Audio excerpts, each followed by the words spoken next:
Assalamualaikum warahmatullahi wabarakatuh. Kami dari kelompok 5 ingin mempresentasikan hasil kerja kelompok kami yang bertemakan industri kemaritiman. Saya Octavia Santi Ramadhani. Saya Dina Hermatika. Saya Salma Adiba. Saya Muhammad David Ilham Kurniawan. Saya Firman Hadidi. Yuk simak lanjutan dari video kami. Check it out. Nah, sebelum kita lanjut tentang materi industri kemaritiman, sebelumnya teman-teman udah pada tahu belum sih kenapa Indonesia disebut sebagai negara maritim? Jadi, karena wilayah perairannya lebih luas daripada daratannya. Diperkirakan juga 62% wilayah Indonesia itu ditutupi oleh lautan. Indonesia juga memiliki 17.499 pulau dan memiliki luas lautan berkisar 3.257.483 km.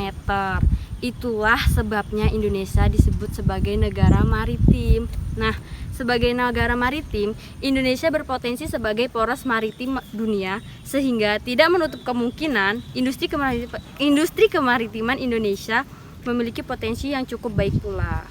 Sebelumnya, sudah pada tahu belum nih apa sih industri maritim? Jadi, industri maritim merupakan suatu kegiatan industri berskala besar dengan berbagai aspek teknis tertentu. Dan industri maritim ini dapat menjadi sumber daya ekonomi potensial karena sebagai penunjang devisa negara. Nah, adapun kegiatan ekonomi kemaritiman yang berpotensi di Indonesia yaitu 1. Industri galang kapal. Nah, industri galang kapal sendiri adalah satu tempat khusus yang difasilitasi untuk proses pembuatan, perbaikan, dan perawatan kapal. Kapal-kapal yang ada di sini bisa berupa kapal militer, kapal penumpang, kapal wisata, dan lain-lain. Selain industri galang kapal, ada juga nih yang nomor 2 yaitu kilang minyak offshore. Kilang minyak offshore adalah kilang minyak yang dibangun di laut lepas. Kilang minyak ini dibangun menggunakan kapal yang tidak bergerak. Sebagai selain tempat pengolahan minyak, kilang offshore juga digunakan sebagai tempat menyimpan minyak sebelum didistribusikan.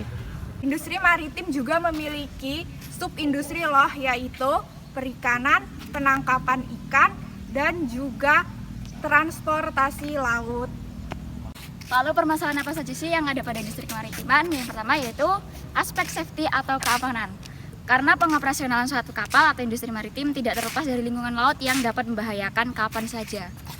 Nah, faktor penyebabnya bisa terjadi dari human error atau kelalaian manusia dalam operasional, desain dan konstruksi, kebakaran, sistem pencegah, dan penyelamat evaluasi. Lalu bagaimana saja sih cara mengatasi permasalahan tersebut? Cara mengatasi permasalahan tersebut adalah di mana semua parameter desain melakukan evaluasi secara cermat sebelum diputuskan untuk dibangun dan dioperasikan. Faktor manusia juga perlu dikaji untuk menghindari kesalahan dalam operasional. Dan juga sistem kapal serta penyelamat harus mengikuti peraturan standar untuk menjamin operasional kapal dengan baik. Sekian presentasi dari kelompok kami akhiri. Wassalamualaikum warahmatullahi wabarakatuh. Ya guys. Enggak, serius sama. How do I tell you I need you when you still the breath in my lungs? My body shakes till the blood in my face makes me awkward smile and turn around.